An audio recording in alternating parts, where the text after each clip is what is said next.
So, my friend has been trying to call me for weeks, but all he is getting is an automated answer.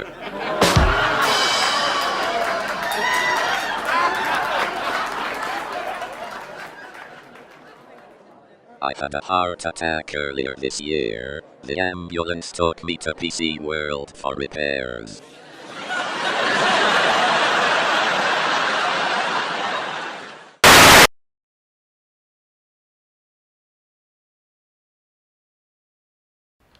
Hi friends, question for a theory of everything. പ്രപഞ്ചത്തിലെ സർവ്വശാസ്ത്ര സത്യങ്ങളെക്കുറിച്ച് ഒരു അന്വേഷണം, പ്രപഞ്ചത്തിലെ എല്ലാ ശാസ്ത്രവിസ്മയങ്ങളെയും കോർത്തിണക്കുന്ന ഒരു സിദ്ധാന്തത്തിന് വേണ്ടിയുള്ള അന്വേഷണം. അതായിരുന്നു സ്റ്റീഫൻ ഹോക്കിങ്ങിൻ്റെ ജീവിതം. പക്ഷേ ഈ അന്വേഷണങ്ങളെല്ലാം, ഈ പരിശ്രമങ്ങളെല്ലാം അദ്ദേഹം നടത്തിയത് ശരീരം ഏതാണ്ട് പൂർണ്ണമായും തളർന്ന അവസ്ഥയിൽ ഒരു വീൽ ചെയറിലായിരുന്നു എന്നതാണ് നമ്മളെ അത്ഭുതപ്പെടുത്തുന്നത്. പ്ലസ് വണ്ണിലെ നമ്മുടെ ടെക്സ്റ്റിലെ അടുത്ത ചാപ്റ്റർ സ്റ്റീഫൻ ഹോക്കിങ്ങിൻ്റെ ജീവിതകഥയാണ്. It's a short biographical sketch of Stephen Hawking, the world famous scientist. Quest for a theory of everything by Kitty Gail Ferguson.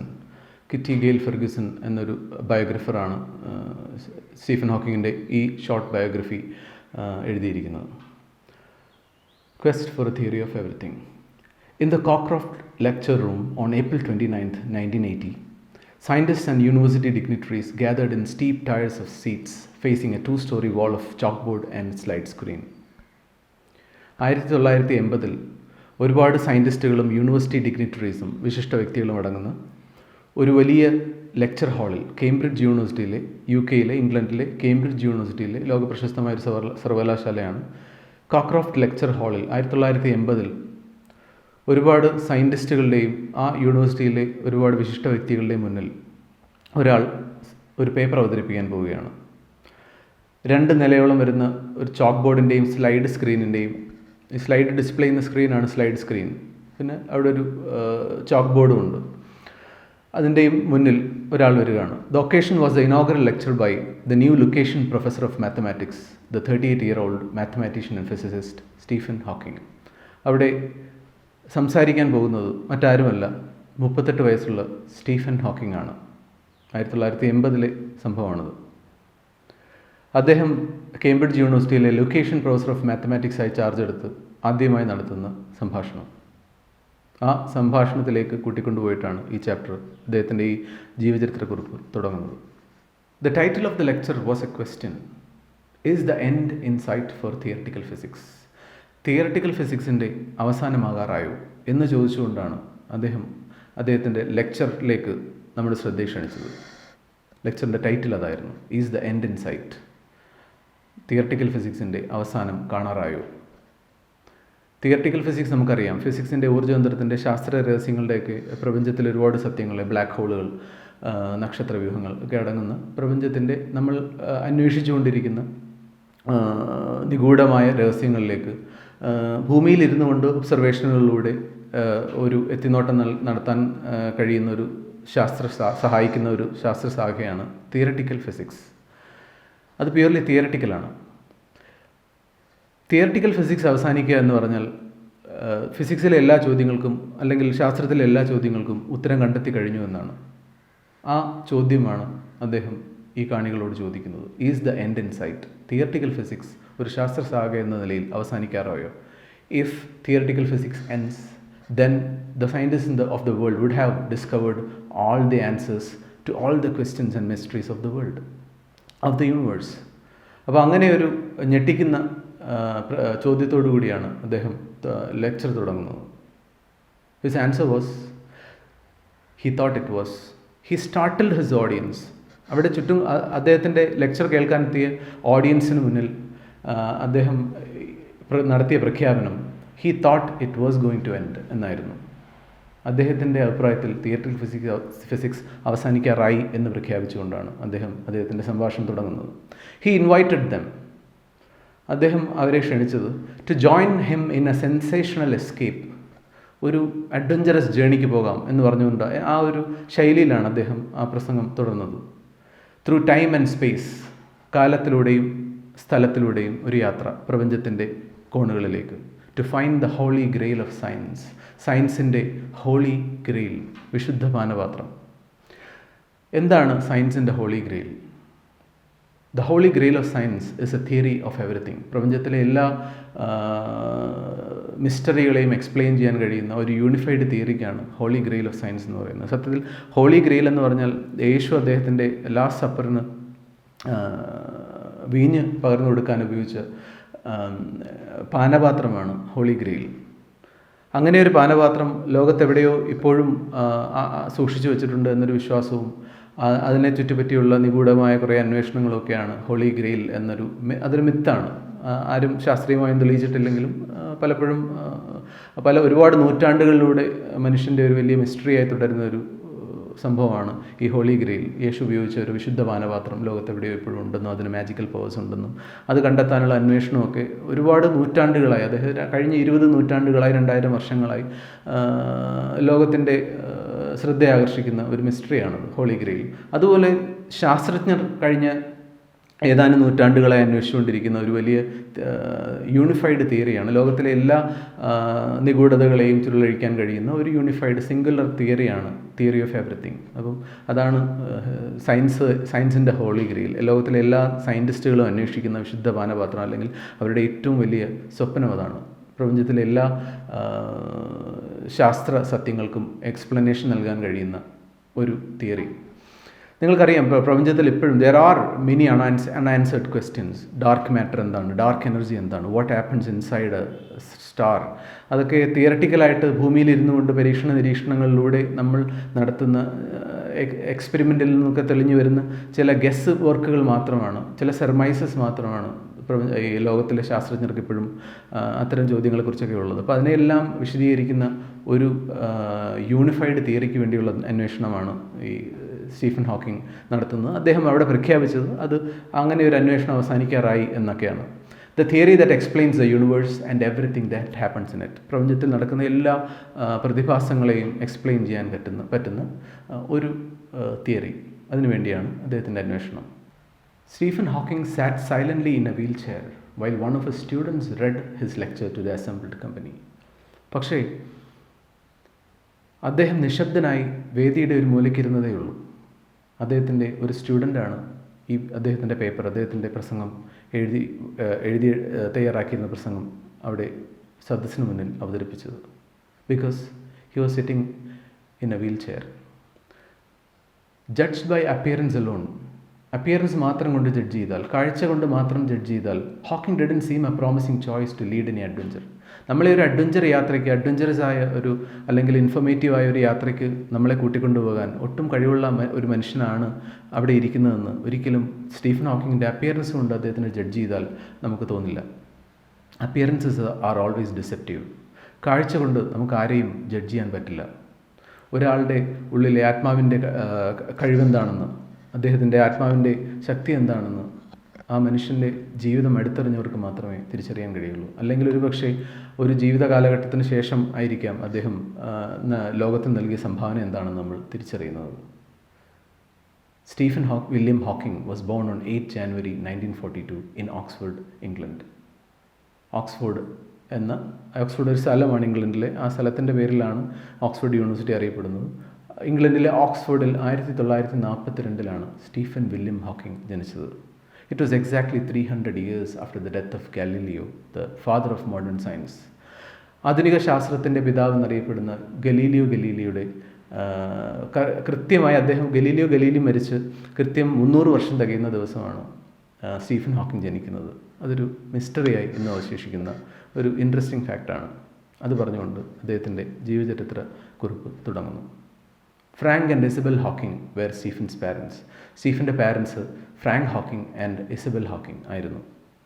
They were not wealthy, അവരത്ര പണക്കാരോ ഒന്നും ആയിരുന്നില്ല. But they believed in the value of education. പക്ഷേ Stephen ഹോക്കിങ്ങിന് നല്ല വിദ്യാഭ്യാസം നൽകണം എന്നവർ ആഗ്രഹിച്ചിരുന്നു.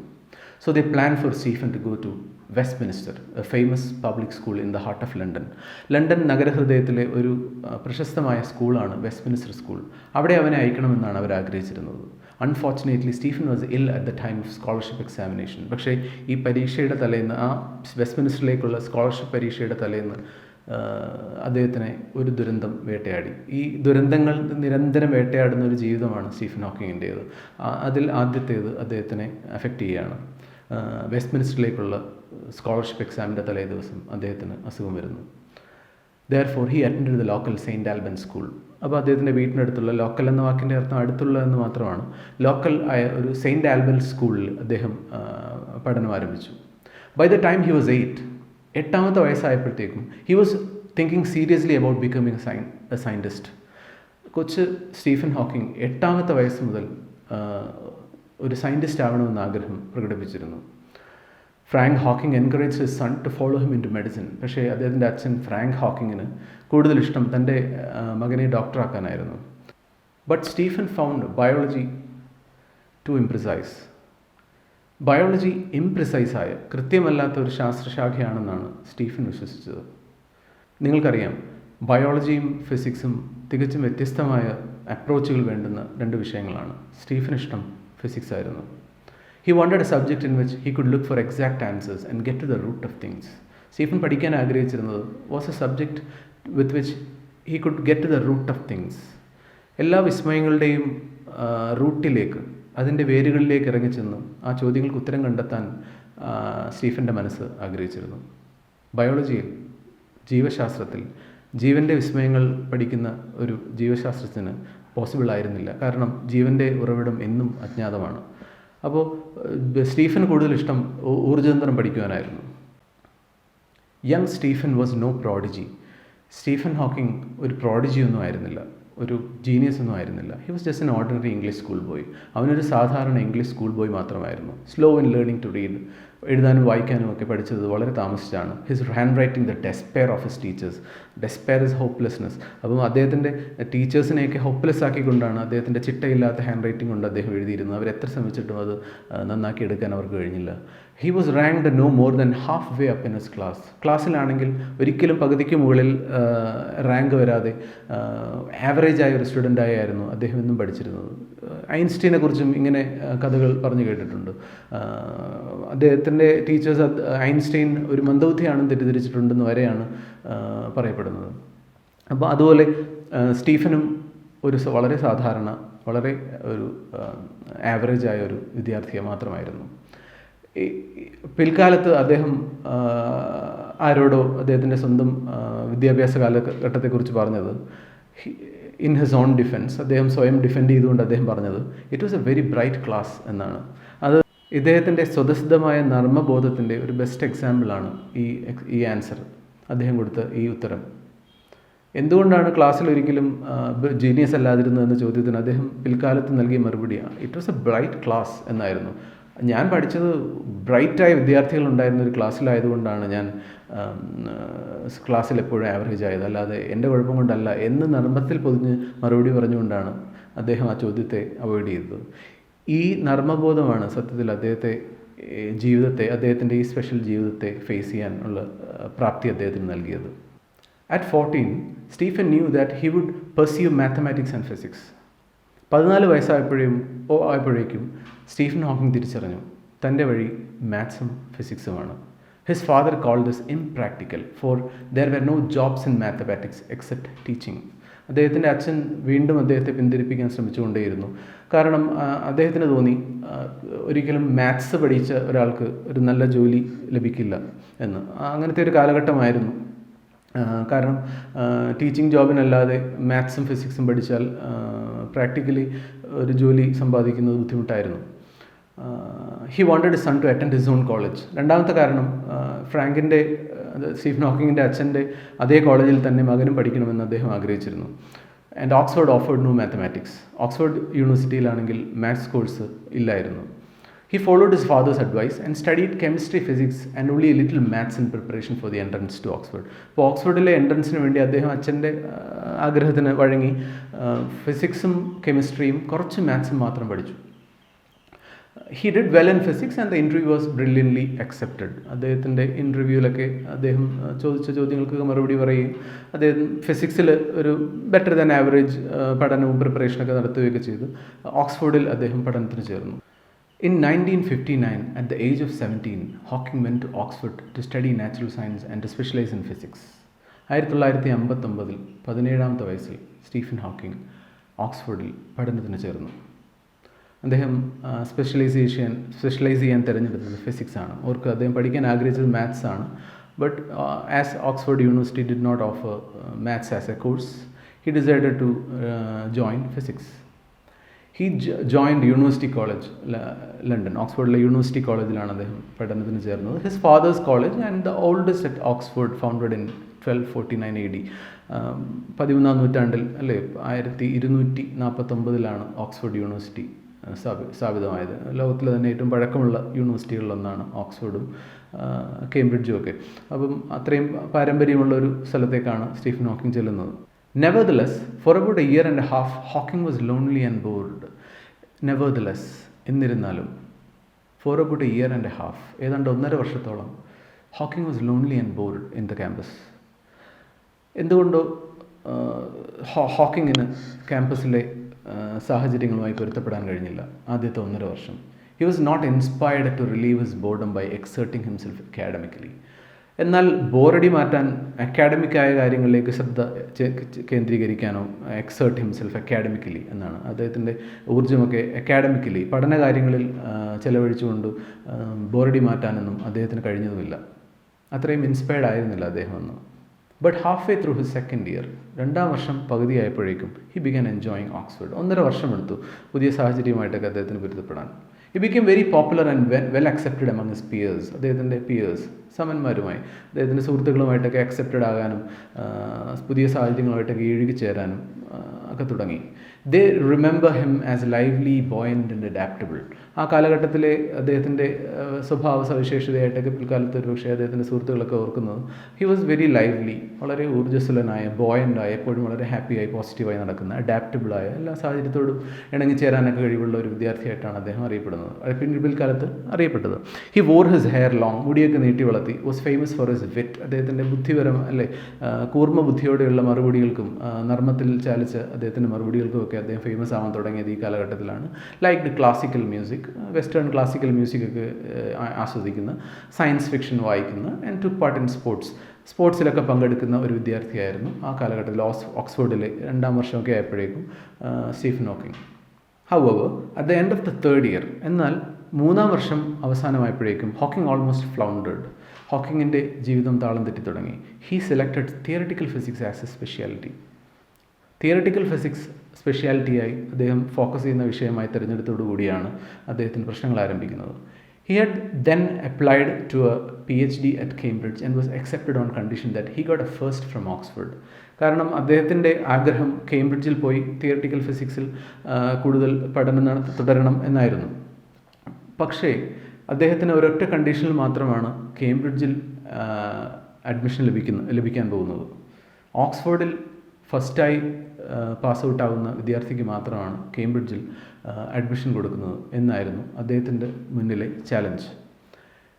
അപ്പോൾ PhD അറിയാം, ഡോക്ടറേറ്റിന് അദ്ദേഹം കേംബ്രിഡ്ജിൽ പോകാനാണ് ആഗ്രഹിച്ചത്. Hawking was confident that he could get through successfully. Hawking ഏറെക്കുറെ കോൺഫിഡൻ്റ് ആയിരുന്നു അദ്ദേഹത്തിന് ഫസ്റ്റ് റാങ്കോടുകൂടി തന്നെ ഓക്സ്ഫോർഡിൽ നിന്ന് പാസ് ഔട്ട് ആകാൻ കഴിയുമെന്നും കേംബ്രിഡ്ജിൽ അദ്ദേഹത്തിൻ്റെ പഠനം തുടരാൻ കഴിയുമെന്നും ഒക്കെ അദ്ദേഹം കോൺഫിഡൻ്റ് ആയിരുന്നു. But as the examination day approached, പരീക്ഷാ ദിനം അടുത്ത് വരുന്തോറും നമ്മളെയൊക്കെ പോലെ ഹിസ് കോൺഫിഡൻസ് ഫെയിൽഡ്. അദ്ദേഹത്തിന് ആത്മവിശ്വാസം കുറഞ്ഞു തുടങ്ങി. Hawking ended up disastrously on the borderline between a first and a second. അപ്പം കയ്യാലപ്പുറത്തെ തേങ്ങ പോലെ ഫസ്റ്റും സെക്കൻഡിനും ഇടയിൽ അല്ലേ, നമ്മളൊക്കെ സാധാരണ പരീക്ഷ വരുമ്പോൾ ഞാൻ കയ്യാലപ്പുറത്തെ തേങ്ങയാണെന്ന് പറഞ്ഞാൽ ജയിക്കുമോ തോക്കുമോ എന്ന സംശയത്തിൽ നിന്നുകൊണ്ടാണ് നമ്മളൊക്കെ ഇത് പറയുന്നത്. പക്ഷേ ഹോക്കിങ്ങിനെ സംബന്ധിച്ച് he was disastrously perched between first and a second. അപ്പോൾ അതിൻ്റെ അവസാനം എത്തിയപ്പോഴത്തേക്കും ഫസ്റ്റ് ലഭിക്കുമോ അതോ സെക്കൻഡിലേക്ക് വഴുതി വീഴുമോ എന്ന് പ്രവചിക്കാനാകാത്തൊരു സാഹചര്യത്തിലായി Stephen Hawking. Faced with a borderline result. ഇങ്ങനെ ഒരു ബോർഡർ ലൈൻ അല്ലേ, ഒരു അരികിൽ കിടക്കുന്ന ഒരു 2 വശത്തേക്ക് വീഴാവുന്ന ഒരു ബോർഡർ ലൈൻ സ്റ്റേറ്റിൽ റിസൾട്ട് പ്രതീക്ഷിച്ച് നിൽക്കുന്ന അദ്ദേഹം എക്സാമിനേഴ്സ് സമ്മൺഡ് ഹോക്കിംഗ്. അദ്ദേഹത്തിനെ വിളിച്ചു വരുത്തി എക്സാമിനേഴ്സ് ഫോർ എൻ ഇൻ്റർവ്യൂ. ഒരു ഇൻ്റർവ്യൂവിന് വേണ്ടി അദ്ദേഹത്തിന് വിളിച്ചു വരുത്തി അദ്ദേഹത്തിനോട് കുറച്ച് ചോദ്യങ്ങൾ ചോദിക്കുകയും ചെയ്തു അദ്ദേഹത്തിൻ്റെ ഫ്യൂച്ചർ പ്ലാൻസിനെ കുറിച്ച്. In spite of the tenseness of the situation, ആ സിറ്റുവേഷൻ്റെ ടെൻസ്നെസ് മറികടന്നുകൊണ്ട്, ഇൻ സ്പൈറ്റ് ഓഫ് ദാറ്റ് അതുണ്ടായിരുന്നിട്ട് കൂടി Hawking manage to come up with the kind of remark for which he was famous. അദ്ദേഹം പിൽക്കാലത്ത് ഫേമസ് ആയ അദ്ദേഹത്തിൻ്റെ സംഭാഷണ രീതി, അതിൻ്റെ ടിപ്പിക്കലായ ഒരു എക്സാമ്പിളായിരുന്നു അദ്ദേഹത്തിൻ്റെ മറുപടി. അദ്ദേഹത്തിൻ്റെ എക്സാമിനേഴ്സിനോട് പറഞ്ഞ മറുപടി ഇതാണ്: if I get a first, I shall go to Cambridge. If I receive a second, I shall remain at Oxford. So I expect that you will give me a first എന്നാണ് തമാശയെ അദ്ദേഹം മറുപടി പറഞ്ഞത്. നിങ്ങൾ എനിക്ക് ഫസ്റ്റ് തരികയാണെങ്കിൽ ഞാൻ കേംബ്രിഡ്ജിൽ പോയിക്കോളാം, പക്ഷേ സെക്കൻഡ് തന്നാൽ ഞാൻ ഇവിടെയൊക്കെ തന്നെ ഉണ്ടാവും. അപ്പോൾ എന്നെ ഒഴിവാക്കാൻ നിങ്ങൾ എനിക്ക് ഫസ്റ്റ് തരുമെന്നാണ് ഞാൻ പ്രതീക്ഷിക്കുന്നത് എന്ന് തമാശയോടെ പറഞ്ഞുകൊണ്ടാണ് അദ്ദേഹം ഇത്രയും ടെൻസ്ഡായ, അദ്ദേഹത്തിൻ്റെ ഭാവിയുടെ തന്നെ വളരെ നിർണായകമായൊരു മുഹൂർത്തമായിരുന്നു ആ ഇൻ്റർവ്യൂ. അത് എത്ര കൂളായിട്ടാണ് അദ്ദേഹം നേരിട്ടതെന്നാണ് ഈ ഒരു ഇൻസിഡൻറ്റ് കാണിക്കുന്നത്. He got his first and he went to Cambridge. അവർ അദ്ദേഹത്തിന് ഫസ്റ്റ് തന്നെ നൽകുകയും അദ്ദേഹം ആഗ്രഹിച്ച പോലെ കേംബ്രിഡ്ജിൽ അദ്ദേഹം ഉന്നത പഠനത്തിനായി പോവുകയും ചെയ്തു. His first year at Cambridge was worse than at Oxford. ഓക്സ്ഫോർഡിൽ അദ്ദേഹത്തിൻ്റെ ആദ്യ വർഷം നമുക്ക് ഓർമ്മയുണ്ട്, പ്രശ്നങ്ങൾ നിറഞ്ഞതായിരുന്നു. അതിനേക്കാളും പ്രശ്നങ്ങൾ നിറഞ്ഞതായിരുന്നു കേംബ്രിഡ്ജിലെ അദ്ദേഹത്തിൻ്റെ ആദ്യ വർഷം. His slipshod mathematical background caught up with him. ഓക്സ്ഫോർഡിൽ നമുക്കറിയാം അദ്ദേഹം കുറച്ച് മാത്സ് മാത്രമാണ് പഠിച്ചത്. ഓക്സ്ഫോർഡിൽ മാത്സ് മെയിൻ ഇല്ലാതിരുന്നതുകൊണ്ട് ആ ഒരു problem caught up with him. അത് അദ്ദേഹത്തിനെ ബാധിക്കാൻ തുടങ്ങി. And he found general relativity extremely tough. General relativity ഐൻസ്റ്റീൻ്റെ ഒരു സിദ്ധാന്തമാണ്. അപ്പം ഭയങ്കര മാത്തമാറ്റിക്കലായതും അബ്സ്ട്രാക്റ്റ് ആയതുമായൊരു വിഷയമാണ് ജനറൽ റിലേറ്റിവിറ്റി. അത് അവതരിപ്പിച്ച കാലഘട്ടത്തിൽ, നോബൽ സമ്മാനമൊക്കെ ലഭിക്കുന്ന കാലഘട്ടത്തിൽ ഐൻസ്റ്റൈന് ഇത് അവതരിപ്പിക്കുമ്പോൾ, ലോകത്തിന് മുന്നിൽ അവതരിപ്പിക്കുമ്പോൾ ഇത് മനസ്സിലാക്കാൻ കൈവിരലിലെണ്ണാവുന്ന ശാസ്ത്രജ്ഞൻ മാത്രമായിരുന്നു അന്ന് ലോകത്തുണ്ടായിരുന്നത് എന്നൊക്കെ പറഞ്ഞു കേട്ടിട്ടുണ്ട്. അപ്പോൾ ജനറൽ റിലേറ്റിവിറ്റി പോലെ എക്സ്ട്രീംലി ടഫായ ഒരു മാത്തമാറ്റിക്സിൻ്റെ ബാക്ക്ഗ്രൗണ്ട് അത്യാവശ്യമായ ഒരു വിഷയം സ്റ്റീഫൻ ഹോക്കിങ്ങിന് ഫോളോ ചെയ്യാൻ പറ്റാതെയായി. അപ്പോൾ അക്കാഡമിക്കലി തന്നെ സ്റ്റീഫൻ ഹോക്കിങ് ചെറുതായി ബുദ്ധിമുട്ടുന്ന ഒരു രംഗമാണ് നമ്മൾ കേംബ്രിഡ്ജിൽ കാണുന്നത്. Another far more disastrous problem arose then. അതിനേക്കാളും ഡിസാസ്ട്രസ് ആയ, ദുരന്തപൂർണമായ മറ്റൊരു പ്രശ്നം സ്റ്റീഫൻ ഹോക്കിങ്ങിൻ്റെ ജീവിതത്തെ ബാധിച്ചു തുടങ്ങി. During his third year at Oxford, Hawking started getting clumsy. തീരെ ഭംഗിയില്ലാത്ത ശരീരചലനങ്ങളിലൂടെ നടക്കുക. He had fallen once or twice. 1-2 തവണ മറിഞ്ഞു വീഴുക. ക്ലംസിയായി നടക്കുക. ക്ലംസി എന്ന് പറഞ്ഞാൽ അഭംഗിയോടെ എന്നാണ്. ക്ലംസിയായി നടക്കുക, മറിഞ്ഞു വീഴുക. He had even trouble tying his shoes during the ഓട്ടം. അവിടുത്തെ ഓട്ടം സീസണിൽ നമുക്കറിയാം, ഓട്ടം വിൻ്റർ സീസണ് തൊട്ട് മുമ്പത്തെ 4 സീസണുകളിൽ വിൻ്റർ സീസൺ തൊട്ട് മുമ്പത്തെ സീസണാണ് ഓട്ടം സീസൺ, ഇല കൊഴിയുന്ന സീസൺ. സോ ഓട്ടം സീസണിൽ അദ്ദേഹത്തിൻ്റെ ഷൂലേസുകൾ കെട്ടാൻ പോലും കഴിയാത്ത വിധത്തിൽ അദ്ദേഹത്തെ ഈ അസുഖം ബാധിച്ചു കഴിഞ്ഞിരുന്നു. He had trouble tying his shoes and he had difficulty talking. അദ്ദേഹത്തിന് സംഭാഷണം തന്നെ ബുദ്ധിമുട്ടായി തുടങ്ങിയിരുന്നു. അപ്പോൾ എന്തോ ഒരു ഫിസിക്കൽ എയിൽമെൻറ്റ്, എന്തോ ഒരു ശാരീരിക പ്രശ്നം ഇദ്ദേഹത്തെ ബാധിച്ചു തുടങ്ങി എന്ന് വ്യക്തമായിരുന്നു. പക്ഷേ ആരും അത് കണ്ടെത്തിയിരുന്നില്ല. Shortly after his 21st birthday in 1963, 1963, 21 വയസ്സ് തികഞ്ഞതിന് ശേഷം Hawking contracted a rare disease. ഒരു അത്യപൂർവമായ അസുഖം ഇദ്ദേഹത്തെ ബാധിച്ചുവെന്ന് ഡോക്ടർമാർ കണ്ടെത്തി. അമയോട്രോപിക് ലാറ്ററൽ സ്ക്ലെറോസിസ്, ALS എന്ന ഷോർട്ട് ഫോമിൽ അറിയപ്പെടുന്ന ഒരു ന്യൂറോ ജനറേറ്റീവ് ഡിസീസാണ് ALS. അതായത് ശരീരത്തിലെ ചിന്തിക്കാൻ നമ്മൾ ഉപയോഗിക്കുന്ന ന്യൂറോണുകൾക്ക് ഒരു പ്രശ്നവും ബാധിക്കാതെ മോട്ടോർ ന്യൂറോണുകളെ, അതായത് നമ്മുടെ ശരീര ചലനവുമായിട്ട് ബന്ധപ്പെട്ട ന്യൂറോണുകളെ മാത്രം ബാധിക്കുന്ന ഒരു അസുഖമാണ് ALS, അമയോട്രോപിക് ലാറ്ററൽ സ്ക്ലെറോസിസ്. ഈ അസുഖത്തിൻ്റെ പ്രത്യേകത നമ്മുടെ ചിന്താശേഷിയൊക്കെ അതുപോലെ തന്നെ നിലനിൽക്കുകയും ശരീരം ദിനം പ്രതി തളർന്ന് വീക്കായി വരികയും ഈ ശരീരം നെർവിൻ്റെ കൺട്രോൾ നഷ്ടപ്പെടുന്നതോടുകൂടി ശരീരത്തിലെ മസിൽസൊക്കെ വീക്കായി തുടങ്ങുകയൊക്കെ ചെയ്യുന്ന ഒരു വളരെ വിചിത്രമായൊരു അസുഖമാണ്. അന്നൊക്കെ മരണം സുനിശ്ചിതമായൊരു അസുഖമായിരുന്നു അമയോട്രോപിക് ലാറ്ററൽ സ്ക്ലെറോസിസ്. ഈ അസുഖം ഇദ്ദേഹത്തിന് ഉണ്ട് എന്ന് ഡോക്ടർമാർ കണ്ടെത്തുകയും ചെയ്തു. For which there was no known cure. അറിയപ്പെടുന്ന ഒരു പ്രതിവിധിയും ഈ അസുഖത്തിന് അന്നില്ല. It caused a gradual disintegration of the nerve cells in the spinal cord and the brain. Spinal കോഡിലെയും ബ്രെയിനിലെയും സുഷുമ്നാ നാഡിയിലെയും തലച്ചോറിലെയും ന്യൂറോണുകൾക്ക് തകർച്ച സംഭവിക്കുന്ന ഒരു അസുഖമാണിത്. At first he went into a deep depression. ഇത് അദ്ദേഹത്തിൻ്റെ മനസ്സിനെ ഒരു ഡിപ്രഷനിലേക്ക് തള്ളിയിടുകയും വിഷാദ രോഗത്തിലേക്ക് തള്ളിയിടുകയും he did not know what to do, എന്ത് ചെയ്യണമെന്നറിഞ്ഞുകൂടാത്ത അലഞ്ഞിരി നടക്കുകയൊക്കെ ചെയ്യുന്നൊരു സിറ്റുവേഷൻ അദ്ദേഹത്തിനുണ്ടായി. Or what his future would be like. He did not know അദ്ദേഹത്തിൻ്റെ ഫ്യൂച്ചർ എങ്ങനെയായിരിക്കുമെന്ന് പോലും അറിയാത്തൊരു അസന്നിഗ്ധാവസ്ഥയിലേക്ക് അദ്ദേഹത്തിൻ്റെ ജീവിതം പോവുകയാണ്. My dreams at that time were rather confused.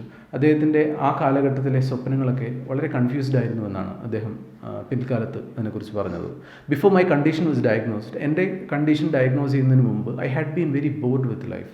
ജീവിതത്തെക്കുറിച്ച് പ്രത്യേകിച്ച് യാതൊരു ഉത്സാഹവുമില്ലാതെ ജീവിക്കുന്ന ഒരു കാലഘട്ടത്തിലാണ് അദ്ദേഹത്തിന് ഈ അസുഖം വരുന്നത്. അദ്ദേഹത്തിൻ്റെ ജീവിതത്തിലെ വലിയ വിരോധാഭാസമാണത്. അസുഖത്തിൻ്റെ മുമ്പ് വരെ അദ്ദേഹത്തിന് ജീവിതം ബോറിംഗ് ആയിട്ട് അനുഭവപ്പെട്ടിരുന്നു. There did not seem to be anything worth doing. ചെയ്യാൻ മൂല്യവത്തായ ഒരു കാര്യവും ജീവിതത്തിലില്ല എന്ന് വിശ്വസിച്ചിരുന്നൊരു കാലഘട്ടമായിരുന്നു അത്.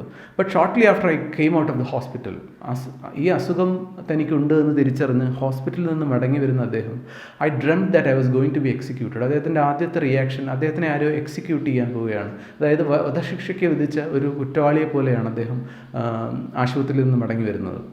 I suddenly realise that there was a lot of worthwhile things to do. പെട്ടെന്നാണ് അദ്ദേഹത്തിൻ്റെ ഉള്ളിൽ ഈ ഒരു ബോധോദയം ഉണ്ടാകുന്നത്. എനിക്ക് ചെയ്യാൻ ഒരുപാട് കാര്യങ്ങളുണ്ട് ജീവിതത്തിൽ. ഇഫ് ഐ വെർ റിപ്രീവ്ഡ്, എനിക്ക് ഒരു ശിക്ഷയിൽ നിന്നും മോചനം ലഭിച്ചിരുന്നെങ്കിൽ. അദ്ദേഹത്തിൻ്റെ ഏതോ ഒരു അജ്ഞാതമായ തെറ്റിന് ആരോ ശിക്ഷിക്കുന്നത് പോലെ അദ്ദേഹത്തിന് തോന്നുകയും ആ തെറ്റിന് അദ്ദേഹത്തിന് മാപ്പ് നൽകിയാൽ, ജീവിക്കാൻ അദ്ദേഹത്തെ ദൈവം അല്ലെങ്കിൽ വിധി അനുവദിച്ചാൽ തനിക്ക് ചെയ്യാൻ ജീവിതത്തിൽ യഥാർത്ഥത്തിൽ ഒരുപാട് കാര്യങ്ങളുണ്ട് എന്ന് ഈ രോഗം അദ്ദേഹത്തിന് തിരിച്ചറിവ് നൽകി. Another recurring dream was the idea of sacrificing my life to save others. ആ കാലഘട്ടത്തിലൊക്കെ അദ്ദേഹത്തിൻ്റെ മനസ്സിൽ റിക്കർ ചെയ്തിരുന്ന, ആവർത്തിച്ച് വന്നിരുന്ന ഒരു സ്വപ്നം, it was idea of sacrificing my life to save others. സ്വന്തം ജീവിതം സാക്രിഫൈസ് ചെയ്ത് മറ്റുള്ളവർക്ക് ഉപകാരപ്രദമായ എന്തെങ്കിലും ചെയ്യണം എന്നൊക്കെ അദ്ദേഹത്തിന് തോന്നി തുടങ്ങി. After all, if I were going to die I might as well do some good. അദ്ദേഹത്തിൻ്റെ ചിന്ത ഇങ്ങനെയായിരുന്നു. ആഫ്റ്റർ ഓൾ, എന്തായാലും ഞാൻ മരിക്കുകയാണെങ്കിൽ, if I were going to die, ഈ നമ്മൾ ഇംപ്രോബിളായ ഒരു ഇഫ് ക്ലോസിൽ ഇംപ്രോബിളായ ഒരു കണ്ടീഷൻ പറയുമ്പോഴാണ്, നടക്കാൻ സാധ്യതയില്ലാത്തൊരു കാര്യം പറയുമ്പോഴാണ് നമ്മൾ ഇഫ് ഐ വെയർ എന്ന് പറയുന്നത്. So if I were going to die, ഞാനിപ്പം മരിക്കുകയാണെങ്കിൽ തന്നെ I might as well do some good, എന്തെങ്കിലും നല്ല കാര്യം ചെയ്തിട്ട് മരിക്കാം എന്നൊരു ചിന്ത അദ്ദേഹത്തിൻ്റെ മനസ്സിലുടലെടുത്തു. Hawking's doctors hope that his condition would stabilise. ഹോക്കിങ്ങിനെ ചികിത്സിച്ചിരുന്ന ഡോക്ടർമാരുടെ പ്രതീക്ഷ അദ്ദേഹം ആ അസുഖത്തെ തരണം ചെയ്യും എന്ന് തന്നെയായിരുന്നു. But the disease aggravated rapidly. ഈ അസുഖം ദിനം പ്രതി മോശമായി വന്നു. They soon informed him that he had only about 2 more years to live. അദ്ദേഹത്തെ അവരെ അറിയിച്ചത് 2 വർഷം കൂടി ഏറിയാൽ അദ്ദേഹം ജീവിച്ചിരിക്കും എന്നായിരുന്നു. 2 years passed. 2 വർഷം കടന്നുപോയി. The progression of the disease had slowed. ഈ അസുഖത്തിൻ്റെ തീവ്രത കുറഞ്ഞു വന്നു. ഐ ഡിഡ്ന്റ് ഡൈ, ഞാൻ മരിച്ചില്ല, അദ്ദേഹം ഓർക്കുകയാണ്. Although there was a cloud ഹാങ്ങിങ് over my future, I found to my surprise that I was enjoying life in the present. അദ്ദേഹം അന്ന് തിരിച്ചറിഞ്ഞ വലിയൊരു ജീവിത സത്യമാണ്. അദ്ദേഹം മരണത്തെ അഭിമുഖീകരിക്കുമ്പോഴും വർത്തമാനകാലത്തിൽ, പ്രസൻറ്റ് ടെൻസിൽ അദ്ദേഹത്തിൻ്റെ ജീവിതം അദ്ദേഹം എൻജോയ് ചെയ്യുകയാണ് എന്ന തിരിച്ചറിവ് നമ്മുടെ ജീവിതത്തിലെ ഏറ്റവും വലിയ പാഠങ്ങളിലൊന്നാണത്. കഴിഞ്ഞു പോയതിനെക്കുറിച്ച് ഓർത്ത് ദുഃഖിച്ചും ഇനി വരാനിരിക്കുന്നതിനെക്കുറിച്ച് ഓർത്ത് ടെൻഷൻ അടിച്ചും വേസ്റ്റാക്കി കളയാനുള്ളതല്ല ജീവിതം. നമ്മുടെ കയ്യിലാകെയുള്ളത് പ്രസൻറ്റാണ്, ഈ നിമിഷമാണ് എന്ന ഒരു വലിയ പാഠം അദ്ദേഹം പഠിക്കുകയാണ് ഈ അസുഖത്തിലൂടെ. Total disability and death, though still a not too distant certainty, were postponed. അദ്ദേഹം തിരിച്ചറിയുന്ന അടുത്ത കാര്യം എന്ന് പറയുന്നത് മരണം സുനിശ്ചിതമാണ് അദ്ദേഹത്തിൻ്റെ ജീവിതത്തിൽ. It is a not too distant possibility, അല്ലെങ്കിൽ നോട്ട് ടു ഡിസ്റ്റൻറ്റ് സെർട്ടൻറ്റി. അദ്ദേഹത്തിൻ്റെ ജീവിതത്തിൽ അതിവിദൂരമല്ലാത്ത, നോട്ട് ടു ഡിസ്റ്റൻ്റ് ആയ ഒരു സെർട്ടൻറ്റിയാണ്, ഉറപ്പാണ് മരണം.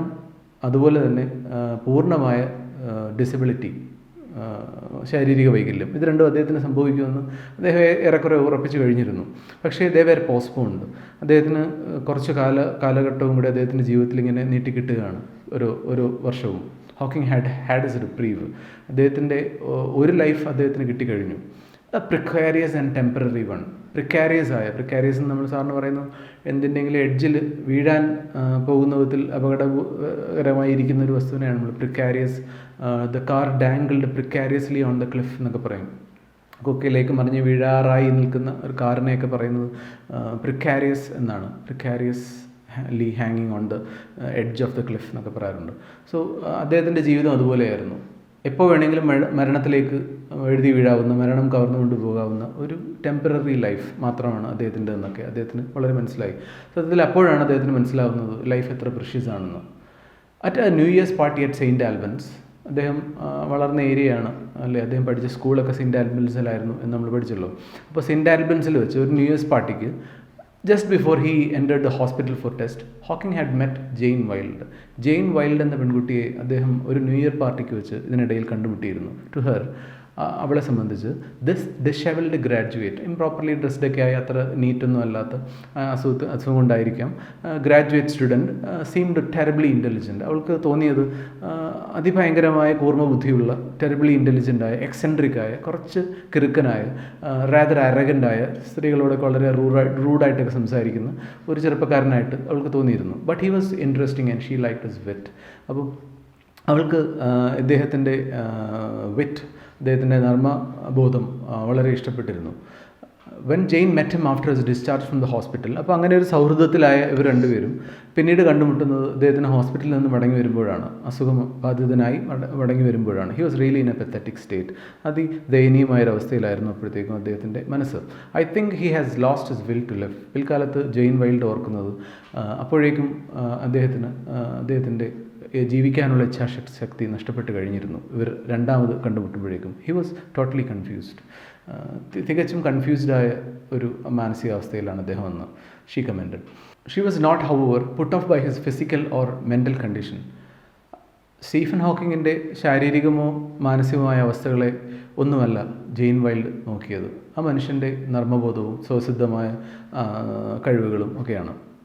അപ്പം സ്നേഹം എപ്പോഴും ഉണ്ടാകുന്നത് അല്ലേ ആത്മാക്കളും മനസ്സുകളും തമ്മിലാണ്, ശരീരങ്ങൾ തമ്മിലല്ല. ആ ഒരു സ്പിരിറ്റിലാണ് ജെയിൻ വൈൽഡ് ആ അസുഖത്തെ കണ്ടത്. She was rather a shy teenager. അവളാണെങ്കിൽ നാണം കുടുങ്ങിയായ, സീരിയസ് മൈൻഡഡായ, with a strong faith in God ingrained from childhood by her mother. അവളുടെ ഉള്ളിൽ അവളുടെ അമ്മ വളർത്തിയെടുത്ത ഒരു ദൈവവിശ്വാസം, ഒരു ദൈവഭയം, അതൊക്കെ ചൈൽഡ്ഹുഡിൽ തന്നെ അവളുടെ ഉള്ളിൽ ഇൻഗ്രെയിൻഡായ, അവളുടെ ഉള്ളിൽ തന്നെ ഉണ്ടായിരുന്ന, ഇഴചേർത്ത് അവളോടൊപ്പം വളർന്നപ്പോൾ തന്നെ അവളുടെ ഉള്ളിൽ മനസ്സിൽ ഇഴചേർത്ത് വളർത്തിയ ഒരു ആഴത്തിൽ പതിഞ്ഞ ഒരു ദൈവവിശ്വാസം, ഒരു positive belief, a belief that good can come out of any adversity. ഏത് പ്രതികൂല സാഹചര്യത്തിൽ നിന്നും ഒരു നന്മയുണ്ടാകും എന്നുള്ളൊരു വിശ്വാസം, അത് ദൈവവിശ്വാസത്തിൻ്റെ ഏറ്റവും വലിയ ഗുണമാണ്. ദൈവത്തിൽ വിശ്വസിക്കുന്നവന് പ്രപഞ്ചത്തിലെ എല്ലാ നന്മയിലും വിശ്വസിക്കാൻ കഴിയും. അങ്ങനെ ഒരു പെൺകുട്ടിയായിരുന്നു സ്റ്റീഫൻ ഹോക്കിംഗ് ആ ഇടയ്ക്ക് കണ്ടെത്തിയ സുഹൃത്തായ ജെയിൻ വൈൽഡ്. ആ സൗഹൃദം മറ്റൊരു തലത്തിലേക്ക് വളരുകയും Hawking admired her optimism and their friendship developed slowly. അവളുടെ ഓപ്റ്റിമിസത്തെ, ശുഭാപ്തി വിശ്വാസത്തെ ഹോക്കിംഗ് അഡ്മയർ ചെയ്യുകയും ആരാധിക്കുകയും ആ സൗഹൃദം പതുക്കെ പതുക്കെ വളരുകയും ചെയ്തു. After a while the two began to realise in Jane's words, ജെയിൻ്റെ തന്നെ വാക്കുകളിൽ പറഞ്ഞാൽ ദേ ബിഗാൻ ടു റിയലൈസ്, അവർ തിരിച്ചറിഞ്ഞു that together we could make something worthwhile. ഒരുമിച്ച് ജീവിച്ചാൽ അവർക്ക് മൂല്യവത്തായ ഒരു ജീവിതത്തെ പടുത്തുയർത്താം എന്നവർക്ക് തോന്നി തുടങ്ങി. For Stephen that made all the difference. പിൽക്കാലത്ത് സ്റ്റീഫൻ ആ തീരുമാനത്തെക്കുറിച്ച് പറയുന്നത് that was a decision that changed everything in his life. ജീവിക്കാൻ ഒരു റീസൺ ഉണ്ടാക്കി കൊടുത്തത്, ഫൈറ്റ് ചെയ്യാനുള്ളൊരു സ്പിരിറ്റ് അദ്ദേഹത്തിൻ്റെ ഉള്ളിൽ നൽകിയതൊക്കെ ഒരു പക്ഷേ ജെയിനുമായിട്ടുള്ള ആ ഒരു സൗഹൃദവും അത് പിന്നീട് പ്രണയമായിട്ട് വളരുകയൊക്കെ ചെയ്തതായിരുന്നു എന്ന് പിൽക്കാലത്ത് അദ്ദേഹം സാക്ഷ്യപ്പെടുത്തുന്നു. He applied for A research fellowship at Kais college. അപ്പോൾ കേംബ്രിഡ്ജിലെ തന്നെ മറ്റൊരു കോളേജായ കയസ് കോളേജിൽ അദ്ദേഹം റിസർച്ച് സ്കോളറായിട്ട് എൻറോൾ ചെയ്യുകയും ജീവിതം അവിടെ മറ്റൊരു ഘട്ടത്തിലേക്ക് ജീവിതത്തിലെ മറ്റൊരു ഘട്ടത്തിലേക്ക് അദ്ദേഹം പ്രവേശിക്കുകയും ചെയ്തു.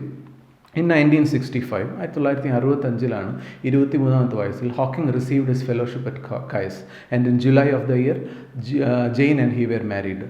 അപ്പം 1965 23-ാമത്തെ വയസ്സിൽ അമിയോട്രോപിക് ലാറ്ററൽ സ്ക്ലിറോസിസ് എന്ന അപൂർവ രോഗവുമായി അദ്ദേഹം കയസ് കോളേജിൽ ഒരു റിസർച്ച് സ്കോളറായിട്ട് ജീവിതം ആരംഭിക്കുകയും ആ ജീവിതത്തിൽ അദ്ദേഹത്തിനോടൊപ്പം ഒരു സുഹൃത്തായും വഴികാട്ടിയായും ജീവിത പങ്കാളിയുമായൊക്കെയായി ജെയിൻ വൈൽഡ് ഒപ്പം കൂടുകയും ചെയ്തു. People who remember Hawking in the university in the late 1960s recall him making his way around the corridors with a cane. ആ കാലഘട്ടങ്ങളിൽ കേംബ്രിഡ്ജ് യൂണിവേഴ്സിറ്റിയിലെ കയസ് കോളേജിലെ വരാന്തകൾ കോറിഡോറിലൂടെ നടന്നു നീങ്ങുന്ന ഹോക്കിങ്ങിൻ്റെ കാഴ്ചയാണ്. ഒരു കെയിൻ കൊണ്ട് സ്വയം supporting himself against the wall. ഒരു കൈ കൊണ്ട് ഒരു വടിയിലും മറ്റു കൈ കൊണ്ട് മതിലിലും പിടിച്ച് മെല്ലെ നടന്നു നീങ്ങുന്ന ഇടനാഴികളിലൂടെ മെല്ലെ നടന്നു നീങ്ങുന്ന ഹോക്കിങ്ങിനെയാണ് എല്ലാവരും ഓർക്കുന്നത്. He spoke with what sounded like a slight speech impediment. എന്തോ ഒരു സംസാര വൈകല്യം, ഒരു സ്പീച്ച് ഇംപെഡിമെൻറ്റ്, ഒരു സംസാര തടസ്സം ഉള്ളതുപോലെ അദ്ദേഹം സംസാരിക്കുമായിരുന്നു. ബട്ട് മോർ ദാൻ ദാറ്റ്, പക്ഷേ അതിനേക്കാളൊക്കെ അപ്പുറം, they remember his brashness in sessions involving some of the world's most distinguished scientist. പക്ഷേ അതിനേക്കാളൊക്കെ ഉപരി ഇന്ന് ആളുകൾ ഓർക്കുന്നത് അദ്ദേഹത്തിൻ്റെ ബ്രാഷ്നെസ് ആണ്. ബ്രാഷ്നെസ്, ഓപ്പൺനെസ്, എന്തും വെട്ടിത്തുറന്ന് വിളിച്ചു പറയാനുള്ള ധൈര്യം. ലോകത്തിലെ ഏറ്റവും ഡിസ്റ്റിങ്വിഷ്ഡായ ശാസ്ത്രജ്ഞർ പോലും പങ്കെടുക്കുന്ന ഒരു വേദിയിൽ പോയിട്ട് അദ്ദേഹത്തിൻ്റെ അഭിപ്രായങ്ങൾ വെട്ടിത്തുറന്ന് പറയാനുള്ള അദ്ദേഹത്തിൻ്റെ ധൈര്യം ഇന്ന് ആളുകൾ ഓർക്കുന്നു. ആ കാലഘട്ടത്തിലാണ് അത് ലോകമറിയുന്നത്. While other researchers kept a reverential silence. അതേ ഘട്ടങ്ങളിൽ തന്നെ അത്തരം സന്ദർഭങ്ങളിൽ മറ്റ് ചെറുപ്പക്കാരായ റിസർച്ചേഴ്സൊക്കെ ഒരു റെവറൻഷ്യൽ സൈലൻസ് മെയിൻറ്റെയിൻ ചെയ്തു. ഇപ്പോൾ റെവറൻഷ്യൽ എന്ന് പറഞ്ഞാൽ റെസ്പെക്റ്റ്ഫുൾ എന്നാണ്. അപ്പം ബഹുമാനപൂർവ്വം മാറി നിന്ന് മറ്റ് ശാസ്ത്ര വിദ്യാർത്ഥികളിൽ നിന്നുമൊക്കെ വ്യത്യസ്തനായി സ്റ്റീഫൻ ഹോക്കിംഗ് താൻ ആരോടാണ് സംസാരിക്കുന്നത് എന്ന് വകവയ്ക്കാതെ താൻ എന്താണ് പറയുന്നത് എന്ന് മാത്രം ആലോചിച്ചുകൊണ്ട് അദ്ദേഹത്തിൻ്റെ അഭിപ്രായങ്ങൾ വെട്ടിത്തുറന്ന് പറയുമായിരുന്നു. Hawking daringly asked unexpected and penetrating questions. Daringly, ധൈര്യപൂർവ്വം അദ്ദേഹം പെനട്രേറ്റിംഗ് ക്വസ്റ്റ്യനുകൾ, തുളച്ചു കയറുന്ന ചോദ്യങ്ങൾ ചോദിക്കുമായിരുന്നു. അദ്ദേഹത്തിൻ്റെ ശാരീരിക വൈകല്യങ്ങൾ ബാധിച്ചു തുടങ്ങി അദ്ദേഹത്തിൻ്റെ അസുഖത്തിൻ്റെ ആ സ്റ്റേജിലും അദ്ദേഹത്തിൻ്റെ വ്യക്തിത്വത്തിലൂടെ പ്രകടമാക്കിയ ആ ഒരു ധൈര്യവും ആ ഒരു മനസ്ഥൈര്യവും ഒക്കെ എടുത്തു കാണിക്കാനാണ് അദ്ദേഹത്തിൻ്റെ ജീവിതത്തിലെ ഈ ഒരു ഭാഗമൊക്കെ ബയോഗ്രഫർ വിവരിക്കുന്നത്. he clearly knew that what he was talking about. തനിക്ക് വ്യക്തമായ ബോധമില്ലാത്തൊരു കാര്യം അദ്ദേഹം തുറന്നു പറയുമായിരുന്നില്ല. ബോധത്തോടെയാണ് അദ്ദേഹം ഓരോ പോയിന്റും വാദിച്ചത്. His reputation as a genius and another Einstein had begun then. അപ്പോഴാണ്, ആ കാലഘട്ടത്തിലാണ് മറ്റൊരു ഐൻസ്റ്റീൻ എന്ന്, അല്ലെങ്കിൽ ഒരു ജീനിയസ് എന്നൊരു പ്രശസ്തി അദ്ദേഹത്തിന് കിട്ടുന്നത്. In 1980, a practical need for funds launched him into a new enterprise. 1980 അദ്ദേഹത്തിൻ്റെ ജീവിതത്തിൻ്റെ മറ്റൊരു ഘട്ടത്തിലേക്ക് അദ്ദേഹം കടക്കുന്നത്. Practical need for funds. ഇപ്പോൾ വിവാഹമൊക്കെ കഴിച്ചു, അപ്പോൾ ജീവിതം മറ്റൊരു ഘട്ടത്തിലേക്ക് കടക്കുകയാണ്. അപ്പോൾ പ്രായോഗികമായി പണത്തിനുള്ള ആവശ്യം കൊണ്ട് അദ്ദേഹം മറ്റൊരു എൻ്റർപ്രൈസ്, ഒരു ഉദ്യമത്തിന് ഇറങ്ങിത്തിരിക്കുകയാണ്. അത് ഹോക്കിങ്സിൻ്റെ എന്ന് പറഞ്ഞാൽ ആ ഫാമിലിയുടെ ജീവിതത്തിന് ഫാർ റീച്ചിങ് ഇമ്പാക്റ്റ് ഉണ്ടാക്കുന്ന ഒരു വലിയ സംഭവമായിരുന്നു. He thought of writing a book about the universe. പ്രപഞ്ചത്തെക്കുറിച്ച് ഒരു പുസ്തകം, about the most important questions that had made him want to study cosmology and quantum theory. Quantum തിയറിയുടെയും കോസ്മോളജിയുടെയും, ഇത് ഫിസിക്സിൻ്റെ രണ്ട് അറ്റങ്ങളാണ്. ക്വാണ്ടം തിയറി ഏറ്റവും ചെറിയ കണികകളുടെ ഊർജ്ജതന്ത്ര പഠനമാണ് ക്വാണ്ടം തിയറിയിൽ നിർവഹിക്കുന്നത്. അതിൻ്റെ നേരെ ഓപ്പോസിറ്റാണ് കോസ്മോളജി, പ്രപഞ്ചത്തിൻ്റെ പഠനമാണ്. അപ്പം ഫിസിക്സിൻ്റെ ഏറ്റവും ചെറുത് മുതൽ ഏറ്റവും വലിയ മാനങ്ങൾ വരെ അന്വേഷിക്കുന്ന ഒരു ലഘുപുസ്തകം, കുട്ടികൾക്ക് മനസ്സിലാവുന്ന ഭാഷയിൽ. He thought of writing a book about the universe, about the most interesting questions in cosmology and quantum theory. Questions like book which would answer questions like where did the universe come from? ഈ പ്രപഞ്ചം എവിടെ നിന്നുണ്ടായി? ഈ പ്രപഞ്ചത്തിൻ്റെ ഉൽപ്പത്തി എങ്ങനെയായിരുന്നു? Is the universe infinite or does it have any boundaries? ഈ പ്രപഞ്ചം ഇൻഫിനിറ്റ് ആണോ, അനന്തമാണോ? എവിടെയാണ് അതിൻ്റെ ബൗണ്ടറികൾ, തുടങ്ങുന്നതും അവസാനിക്കുന്നതും? Is the universe infinite? Will it come to an end? അതിനൊരു അവസാനമുണ്ടോ? If so how? ലോകം അവസാനിക്കുകയാണെങ്കിൽ അതെങ്ങനെയായിരിക്കും? എങ്ങനെ ലോകമുണ്ടായി, എങ്ങനെ ലോകം അവസാനിക്കും? Is there A complete theory of the universe and everything in it? ഈ പ്രപഞ്ചത്തിലെ മുഴുവൻ വസ്തുക്കളെയും അവലോകനം ചെയ്യാനും എക്സ്പ്ലെയിൻ ചെയ്യാൻ കഴിയുന്ന ഒരു തിയറി കണ്ടെത്താൻ കഴിയുമോ? അദ്ദേഹം നമ്മൾ ടെക്സ്റ്റിൻ്റെ തുടക്കത്തിൽ, ഈ ചാപ്റ്ററിൻ്റെ തുടക്കത്തിൽ വായിച്ചതുപോലെ തിയററ്റിക്കൽ ഫിസിക്സിൻ്റെ എല്ലാ ചോദ്യങ്ങൾക്കും ഉത്തരം കണ്ടെത്താനുള്ള അദ്ദേഹത്തിൻ്റെ ഉദ്യമത്തിൽ അതിനെക്കുറിച്ച് ഉള്ള അദ്ദേഹത്തിൻ്റെ ചിന്തകളും അദ്ദേഹത്തിൻ്റെ അറിവുകളും ഇതുവരെയുള്ള അദ്ദേഹത്തിൻ്റെ കണ്ടെത്തലുകളും പങ്കുവയ്ക്കുന്ന വളരെ ലളിതമായ ഭാഷയിൽ എഴുതിയ ഒരു പുസ്തകം, അതാണ് അദ്ദേഹം എഴുതാൻ ശ്രമിച്ചത്. He wrote the book to make science understandable to non-scientists, and a book through which he would rewind the great theories of the cosmos from Newton to Einstein. Einstein മുതൽ ന്യൂട്ടൺ വരെയുള്ള എല്ലാ ശാസ്ത്രജ്ഞരുടെയും ചിന്തകൾ പങ്കുവെച്ചുകൊണ്ട് ശാസ്ത്രത്തെക്കുറിച്ച് ഏറ്റവും ലളിതമായി ഭാഷയിൽ ശാസ്ത്രജ്ഞരല്ലാത്തവർക്ക് പോലും മനസ്സിലാകുന്ന വിധത്തിൽ എക്സ്പ്ലെയിൻ ചെയ്യുന്ന ഒരു പുസ്തകം, രസകരമായൊരു പുസ്തകം. അതെഴുതാനാണ് അദ്ദേഹം തീരുമാനിച്ചത്. He completed the first draft in 1984. 1984 ഈ പുസ്തകത്തിൻ്റെ ഫസ്റ്റ് ഡ്രാഫ്റ്റ് കംപ്ലീറ്റ് ചെയ്തു. While the revision process was going on, he made a trip to Switzerland. അദ്ദേഹം ഈ പുസ്തകം റിവൈസ് ചെയ്യുന്നതിനിടയിൽ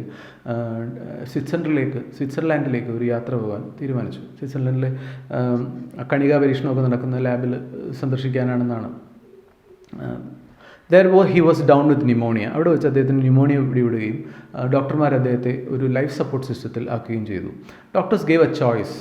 ഡോക്ടർമാർ അദ്ദേഹത്തിൻ്റെ ഭാര്യയ്ക്ക് മുന്നിൽ വെച്ച ഒരു ചോയ്സ് ഇതായിരുന്നു: whether A ട്രക്കിയോട്ടമി operation should be conducted or not.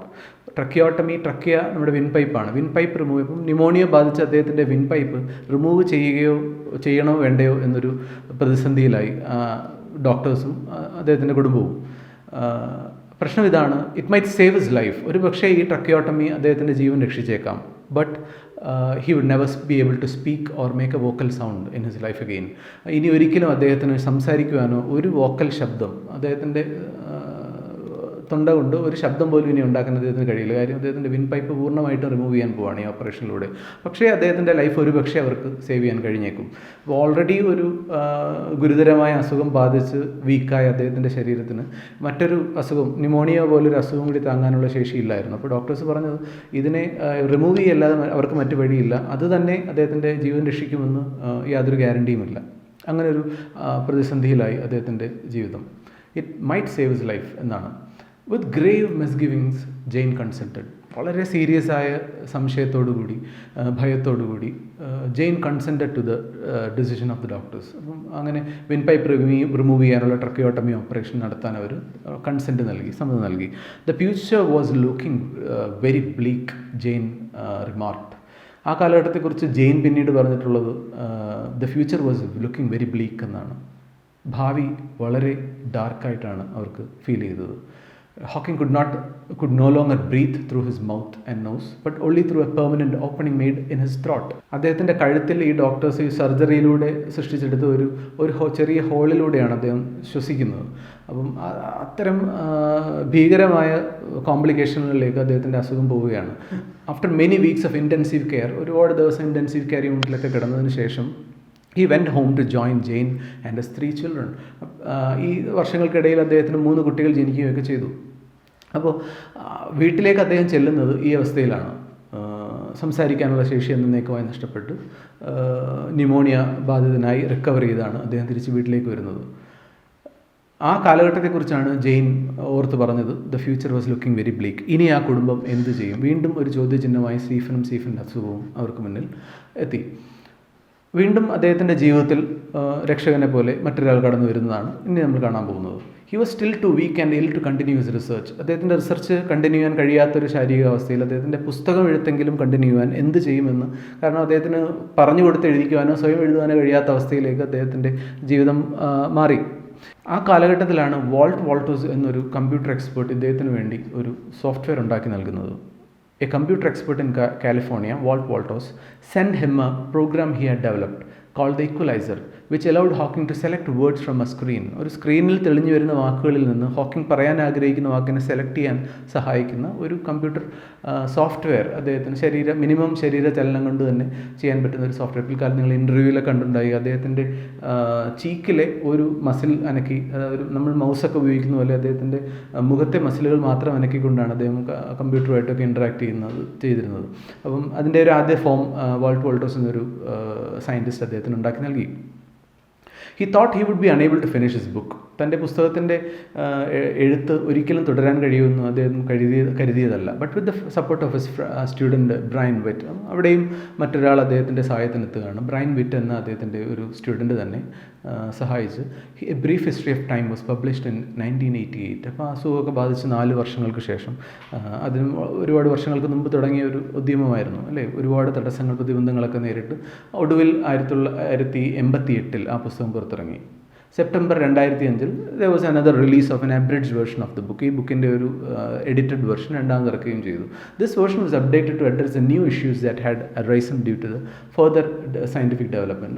88 ശേഷം അദ്ദേഹം എഴുതിയ ആദ്യ കാലഘട്ടത്തിൽ എഴുതിയതിനു ശേഷമുള്ള ലേറ്റസ്റ്റ് ആയ സയൻറ്റിഫിക് ഡെവലപ്മെൻറ്റ്സും കൂടി ഉൾപ്പെടുത്തി ആ ബുക്കിനെ അപ്ഡേറ്റ് ചെയ്ത് പിന്നീട് 2005 മറ്റൊരു എഡിഷനും ഇറക്കുകയും ചെയ്തു.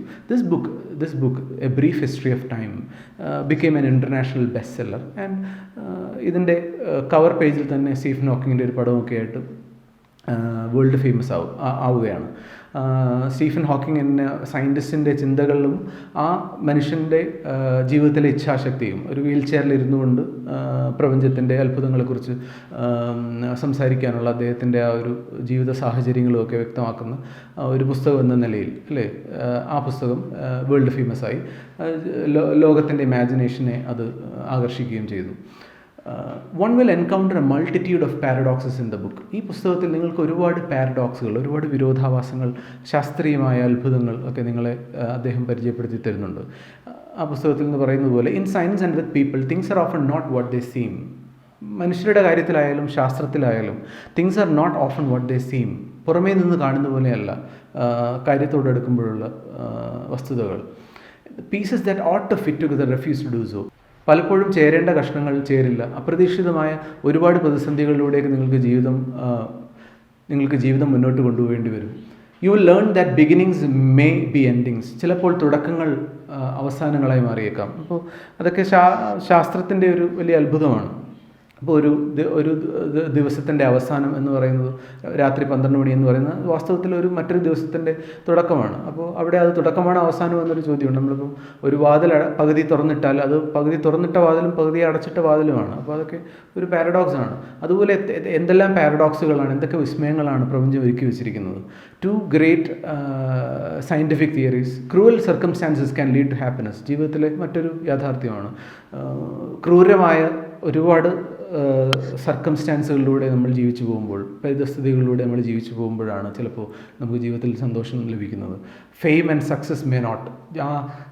ആ ഒരു സന്തോഷം ചിലപ്പോൾ നമുക്ക് ഫെയിമിൽ നിന്നോ, അതായത് പ്രശസ്തിയിൽ നിന്നോ ജീവിത വിജയങ്ങളിൽ നിന്നോ ലഭിക്കാത്ത സന്തോഷം ചിലപ്പോൾ ക്രൂരമായ സാഹചര്യങ്ങളിൽ നിന്ന് നമുക്ക് ലഭിച്ചേക്കാം. ആ ക്രൂരമായ സാഹചര്യങ്ങൾ ഒരു നല്ല ജീവിതത്തിലേക്ക് വഴിതെളിച്ചേക്കാം എന്നുള്ളതിന് ഏറ്റവും നല്ല ഉദാഹരണമായി നമുക്ക് പറയാൻ പറ്റുന്നത് സ്റ്റീഫൻ ഹോക്കിങ്ങിൻ്റെ ജീവിതമാണ്. കാരണം ഒരു പക്ഷേ ഈ അസുഖം അദ്ദേഹത്തിന് നൽകിയ ഇച്ഛാശക്തി ആയിരിക്കാം അദ്ദേഹത്തിൻ്റെ സയൻറ്റിഫിക് പെർസ്യൂട്ടിനൊക്കെ സഹായിച്ചത് അല്ലേ.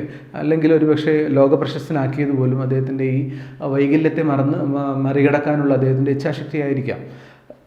അതുപോലെ ശാസ്ത്രത്തിലും ഒരുപാട് വിസ്മയങ്ങളുണ്ട്. 2 great scientific theories taken together may give us nonsense. 2 scientific തിയറികൾ ഒരുമിച്ചെടുത്ത് നോക്കിയാൽ ചിലപ്പോൾ രണ്ടും ചേരാത്ത പോലെ നമുക്ക് തോന്നിയേക്കാം. Empty space is not empty. നമ്മൾ ശൂന്യാകാശത്തെ ശൂന്യാകാശം എന്ന് വിളിക്കുമെങ്കിലും വാസ്തവത്തിൽ അത് ശൂന്യാകാശമല്ല. നക്ഷത്രങ്ങളിൽ നിന്ന് വമിക്കുന്ന എനർജികളും കിരണങ്ങളും സബാറ്റോമിക് പാർട്ടിക്കിൾസും ഒക്കെ നിറഞ്ഞതാണ് സത്യത്തിൽ ശൂന്യാകാശം. അപ്പോൾ ശൂന്യാകാശം യഥാർത്ഥത്തിൽ ശൂന്യമല്ല എന്ന് തിരിച്ചറിവ്. ഇത്തരം വിസ്മയങ്ങളാണ് ഈ പുസ്തകത്തിൽ നമ്മൾക്ക് വേണ്ടി അദ്ദേഹം അവതരിപ്പിച്ചിരിക്കുന്നത്. ബ്ലാക്ക് ഹോളുകൾ ബ്ലാക്ക് അല്ല എന്ന യാഥാർത്ഥ്യം. തമോഗർത്തങ്ങൾ യഥാർത്ഥത്തിൽ അതിശക്തമായ ഗുരുത്വാകർഷണ ബലമുള്ള ഹെവൻലി ബോഡീസാണ്. അപ്പം അത് ഇരുണ്ടിരിക്കുന്നത് അതിൻ്റെ ഗുരുത്വാകർഷണ വലയത്തെ ഭേദിച്ച് വെളിച്ചത്തിന്, പ്രകാശത്തിന് പോലും അതിൽ നിന്ന് പുറത്തു കടക്കാൻ കഴിയാത്തതുകൊണ്ടാണ്. യഥാർത്ഥത്തിൽ അതുകൊണ്ട് തമോഗർത്തങ്ങൾ ഇരുട്ടാണോ എന്ന് ചോദിച്ചാൽ അല്ല എന്ന് പറയേണ്ടി വരും. അത് മറ്റൊരു ശാസ്ത്ര വിസ്മയമാണ്. എൻ്റെ man whose appearance inspires shock and pity takes us laughing to where the boundaries of space and time ought to be but are not. അതുപോലെ നമ്മളെ വിസ്മയിപ്പിക്കുന്ന ഒരു യാഥാർത്ഥ്യമാണ് സ്റ്റീഫൻ ഹോക്കിംഗ് എന്ന മനുഷ്യൻ. A man whose appearance inspires pity and shock. ബാഹ്യമായ appearance കൊണ്ട് നമ്മുടെ ഉള്ളിൽ പിറ്റിയും ഷോക്കും നിറയ്ക്കുന്ന ഒരു മനുഷ്യനായിരുന്നു സ്റ്റീഫൻ ഹോക്കിംഗ്. വളരെ നാളുകളെ അദ്ദേഹത്തെ ബാധിച്ച അസുഖം അദ്ദേഹത്തിൻ്റെ ശരീരത്തെ തളർത്തി. കാണുമ്പോൾ പിറ്റിയും ഷോക്കും അല്ലേ, ദയനീയതയും ഞെട്ടലുമാണ് ഒരു കാഴ്ചക്കാരനിലെ മനസ്സിൽ ഉളവാക്കുന്നത്. പക്ഷേ അങ്ങനെ ഒരു ശരീരവുമായി ജീവിച്ചിരുന്ന സ്റ്റീഫൻ ഹോക്കിംഗ് നമ്മളെ ഇൻസ്പയർ ചെയ്തത് ചിരിക്കുവാനും ചിന്തിക്കുവാനുമായിരുന്നു. അപ്പോൾ ഈ യാഥാർത്ഥ്യമാണ് നമ്മളെ അത്ഭുതപ്പെടുത്തുന്നത്. അദ്ദേഹം ഈ പുസ്തകത്തിൽ അവതരിപ്പിക്കുന്ന നിഗൂഢമായ ശാസ്ത്ര യാഥാർത്ഥ്യങ്ങളോടൊപ്പം തന്നെ ഈ സ്റ്റീഫൻ ഹോക്കിംഗ് എന്ന മനുഷ്യൻ്റെ ജീവിതാവസ്ഥയും നമ്മളെ വിസ്മയിപ്പിക്കുന്നു. It is of course a miracle that Stephen Hawking had been able to achieve everything he has. ഈ ജീവിതം കൊണ്ട് സ്റ്റീഫൻ ഹോക്കിംഗ് നേടിയതെല്ലാം അദ്ദേഹത്തിന് എങ്ങനെ നേടാൻ കഴിഞ്ഞു, ഈ അസുഖത്തെയും തരണം ചെയ്ത് അദ്ദേഹത്തിന് എങ്ങനെ നേടാൻ കഴിഞ്ഞുവെന്നും ഇത്രയും കാലം അദ്ദേഹം എങ്ങനെ ജീവിച്ചിരുന്നുവെന്നും നമ്മളെ അത്ഭുതപ്പെടുത്തുന്ന ഒരു കാര്യമാണ്. 2018 അദ്ദേഹം മരിക്കുന്നത്. ഈ പുസ്തകം നമ്മുടെ ടെക്സ്റ്റ് ബുക്കൊക്കെ പ്രസിദ്ധീകരിച്ചതിന് ശേഷമാണ് അദ്ദേഹത്തിന് മരണം. ഈ ജീവിതം കൊണ്ട് അദ്ദേഹം എങ്ങനെ ഇതെല്ലാം നേടിയെന്നത് നമ്മളെ അത്ഭുതപ്പെടുത്തുന്ന ഒരു കാര്യമാണ്. When you experience his intelligence and humour, അദ്ദേഹത്തിൻ്റെ ജീവിതത്തിലൂടെ നമ്മളിങ്ങനെ കടന്നു പോകുമ്പോൾ നമുക്ക് ഏറ്റവും ഹൃദയസ്പർശിയായി തോന്നുന്നത് അദ്ദേഹത്തിൻ്റെ ബുദ്ധിശക്തി മാത്രമല്ല, അദ്ദേഹത്തിൻ്റെ ദുരന്തങ്ങളെ നേരിട്ടപ്പോൾ അദ്ദേഹം അതിനോട് കാണിച്ച ഒരു നർമ്മബോധത്തോടു കൂടിയുള്ള ഒരു കാഴ്ചപ്പാട് കൂടിയാണ് നമ്മളെ അത്ഭുതപ്പെടുത്തുന്നത്. You begin to take his unusual mode of communication and his catastrophic physical problems. അദ്ദേഹത്തിൻ്റെ അൺയൂഷ്വൽ മോഡ് ഓഫ് കമ്മ്യൂണിക്കേഷൻ, ഒരു കമ്പ്യൂട്ടറിൻ്റെ സഹായത്തോടു കൂടി യാന്ത്രികമായൊരു ശബ്ദത്തിലാണ് അദ്ദേഹം കമ്മ്യൂണിക്കേറ്റ് ചെയ്തിരുന്നത്. അപ്പോൾ അതുപോലെ തന്നെ കറ്റാസ്ട്രഫിക്കായ ഫിസിക്കൽ പ്രോബ്ലംസ്, ദുരന്തപൂർണമായ ശാരീരിക പ്രശ്നങ്ങളുമൊക്കെ അദ്ദേഹത്തിനെ ഗ്രസിച്ചിരുന്നു. അപ്പോൾ ഇതൊക്കെ കാണുമ്പോഴും അതിനൊക്കെ അപ്പുറം അദ്ദേഹം കാണിച്ചിരുന്ന നർമ്മബോധവും ബുദ്ധിവൈഭവവും ഒക്കെയാണ് നമ്മളെ അത്ഭുതപ്പെടുത്തുന്നത്. അതുകൊണ്ട് തന്നെ we don't begin to take them seriously. അദ്ദേഹത്തിൻ്റെ ഈ പ്രശ്നങ്ങളെ സഹതാപത്തോടു കൂടി കാണുവാനോ അതിന് അർഹിക്കുന്നതിൽ കൂടുതൽ പ്രാധാന്യം നൽകുവാനോ നമ്മൾക്ക് തോന്നാത്തത് അദ്ദേഹം സ്വയം ഈ പ്രശ്നങ്ങളെ തൃണവൽക്കരിച്ചിരുന്നു എന്ന് നമ്മൾ തിരിച്ചറിയുന്നത് കൊണ്ടാണ്. ഒരു സ്വതസിദ്ധമായൊരു നർമ്മബോധത്തോടെ സ്വന്തം ജീവിതത്തെ നോക്കി ചിരിക്കുവാനും അദ്ദേഹം പങ്കെടുക്കുന്ന എല്ലാ പരിപാടികളിലും പ്രോഗ്രാമുകളിലുമൊക്കെ ആളുകളോട് സംവദിക്കുമ്പോൾ ആ ഒരു നർമ്മബോധത്തോടു കൂടി സ്വന്തം ദുരന്തത്തെ നോക്കി ചിരിക്കുവാനുമൊക്കെ അദ്ദേഹം കാണിച്ച ആ മനസ്ഥൈര്യമാണ് നമ്മളെ ഏറ്റവും അത്ഭുതപ്പെടുത്തുന്നത്. That is exactly the way he wants it. അങ്ങനെ സ്വന്തം പ്രശ്നങ്ങളെ നോക്കി ചിരിക്കുവാനാണ് അദ്ദേഹം നമ്മളെ പഠിപ്പിക്കുന്നത്. അതുതന്നെയാണ് അദ്ദേഹം വേണ്ടിയിരുന്നതും. അദ്ദേഹത്തിൻ്റെ പ്രശ്നങ്ങളെ നോക്കി സഹതപിക്കുവാൻ ആരെയും അദ്ദേഹം അനുവദിച്ചിരുന്നില്ല. He chooses to ignore the difficulty. അദ്ദേഹം ജീവിതത്തിൽ നേരിട്ട ബുദ്ധിമുട്ടുകളെ ഇഗ്നോർ ചെയ്യാനാണ്, അവഗണിക്കാനാണ് അദ്ദേഹം സ്വയം പഠിപ്പിച്ചതും മറ്റുള്ളവരെ പഠിപ്പിച്ചതും. He chooses to ignore it and he expects others to adopt the same attitude. അതുകൊണ്ട് തന്നെ അദ്ദേഹത്തോടും ആ ആറ്റിറ്റ്യൂഡിൽ തന്നെ പെരുമാറാൻ അദ്ദേഹം എല്ലാവരെയും പ്രേരിപ്പിച്ചിരുന്നു. Stephen Hawking has overcome his crippling disease to become the supernova of world physics. ഫിസിക്സിൻ്റെ ലോകത്തെ ഒരു നക്ഷത്രമായി, സൂപ്പർനോവയായി, സ്റ്റാറിൻ്റെ എവല്യൂഷനിലെ ഒരു സ്റ്റേജാണ് സൂപ്പർനോവ. ആകാശത്ത് പ്രകാശപൂർണ്ണമായി പൊട്ടിത്തെറിക്കുന്ന നക്ഷത്രമാണ് സൂപ്പർനോവ. അപ്പോൾ ഫിസിക്സിൻ്റെ ആകാശത്ത് ഒരു വലിയ വഴികാട്ടിയായി, ഒരു വലിയ ഇൻസ്പയറിങ് സ്റ്റോറിയായി ഒരു സ്റ്റോറിയെ അവശേഷിപ്പിച്ചുകൊണ്ട് സ്റ്റീഫൻ ഹോക്കിംഗ് കടന്നു പോകുമ്പോൾ സത്യത്തിൽ അദ്ദേഹത്തിൻ്റെ ജീവിതത്തെ മാറ്റിമറിച്ച ഒരു ക്രിപ്ലിംഗ് ഡിസീസ്, വൈകല്യം ഉണ്ടാക്കുന്ന ഒരു അസുഖത്തെ അദ്ദേഹം എങ്ങനെ ഓവർകം ചെയ്തു എന്ന കഥയാണ് ഈ പാഠം നമുക്ക് തരുന്നത്. അദ്ദേഹത്തിനെ ആളുകൾക്ക് പ്രിയപ്പെട്ടവനാക്കുന്നതും പ്രിയങ്കരനാക്കുന്നതും ഒരുപക്ഷെ അദ്ദേഹം കാണിച്ച മനസ്ഥൈര്യവും പ്രതിസന്ധികൾക്ക് മുന്നിൽ തളരാതെ ഫൈറ്റ് ചെയ്യാനുള്ള അദ്ദേഹത്തിൻ്റെ ആ ഒരു സ്പിരിറ്റുമാണ്. ഒരുപക്ഷെ ശാസ്ത്രലോകത്തിന് ഇത്രയും വലിയൊരു ശാസ്ത്രജ്ഞനെ ലഭിച്ചത് തന്നെ ഒരു പക്ഷേ അദ്ദേഹത്തിന് ഈ അസുഖം വന്നുകൊണ്ടാണെന്ന് വരെ നമുക്ക് ചിന്തിക്കേണ്ടി വരും. കാരണം പ്രതിസന്ധികൾ എപ്പോഴും നമുക്ക് മുന്നിൽ വലിയ അവസരങ്ങളാണ് തുറന്നു തരുന്നത്. ഒരു പ്രശ്നത്തിന് മുന്നിലും പതറാതെ അതിനെ ഫൈറ്റ് ചെയ്ത് കടന്നു പോകുന്നവരാണ് എപ്പോഴും ജീവിതത്തിൽ വിജയിക്കുന്നത്. പ്രശ്നങ്ങൾ നേരിടുമ്പോൾ സത്യത്തിൽ സന്തോഷിക്കുകയാണ് വേണ്ടത് എന്ന് പണ്ടാരോ പറഞ്ഞു കേട്ടിട്ടുണ്ട്. അതിന് ഏറ്റവും വലിയ ഉദാഹരണമായി സ്റ്റീഫൻ ഹോക്കിങ്ങിൻ്റെ ജീവിതം നമുക്ക് മുന്നിൽ എടുത്തു കാണിക്കുകയാണ് ഈ ചാപ്റ്റർ ചെയ്യുന്നത്. Thank you.